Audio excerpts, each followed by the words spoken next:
প্ৰথমতে মই সব আপসু ছাৰহঁতক ধন্যবাদ জনাইছোঁ। মানে আপুনি যে ইমান ডাঙৰ এটা এৱাৰ্ড আনিছে বড়োলেণ্ডৰ কাৰণে দেশৰ কাৰণে মানে আগত ভাবিছিল নেকি? মই ভাবাই নাছিলোঁ কি মই ইমান ডাঙৰ মঞ্চত গৈ উইনাৰ বনিব পাৰিম। হয়, তাৰ কাৰণে প্ৰেক্টিছ কৰিছিল কেনেকৈ প্ৰেক্টিছ ট্ৰেইনিং কেনেকৈ আছিল আপোনাৰ? মই বহুত প্ৰেক্টিছ কৰিছিলোঁ আৰু মোৰ লগতে মোৰ ডান্স টিচাৰ দীপিকা মেম আৰু ৰে ছাৰ আৰু মোৰ মা পাপাও বহুত কষ্ট কৰিছিল। হয় হয়, তাতে এক্সপিৰিয়েঞ্চ কিবা কওক, কেনেকুৱা এক্সপিৰিয়েঞ্চ আছিল এই ডিউৰিং চেম্পিয়নশ্বিপ? যেতিয়া মই DID লিটিল মাষ্টাৰত গৈছিলোঁ তেতিয়া মই বহুত এক্সাইটেড আছিলোঁ ৰেমো ছাৰ, সোণালী মেম, মণিৰয় মেমক চাবলৈ কাৰণে, তাহাঁতৰ আগত ডান্স কৰিবৰ কাৰণে। আৰু তাৰপিছত মই বেবব ছাৰৰ টীমত আছিলোঁ।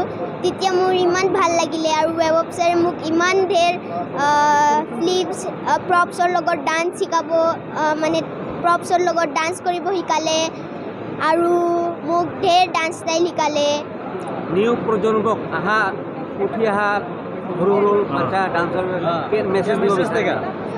মই তাহাঁতক ক'ব বিচাৰিছোঁ কি কষ্ট কৰি থাকক আৰু কেতিয়াও হাৰ নামানিব। যেতিয়াও আপুনি ৰিজেক্ট হয় তেতিয়াই আপুনি চিলেক্ট হয়।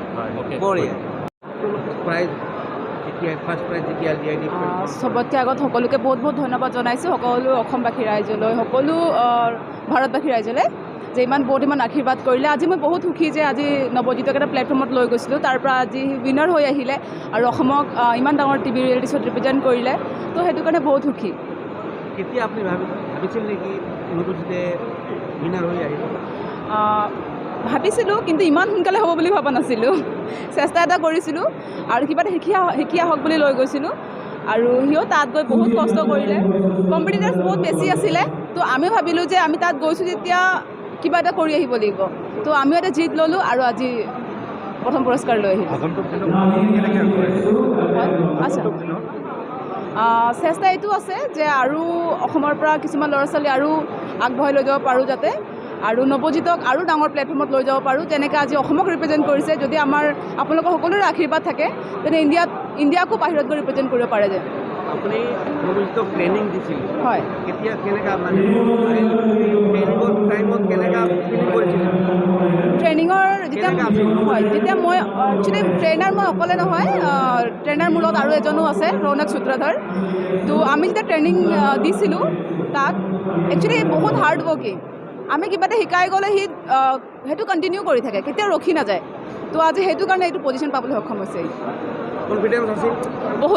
বহুত কনফিডেঞ্চ, অভাৰ নহয় কিন্তু কনফিডেঞ্চ আছিল।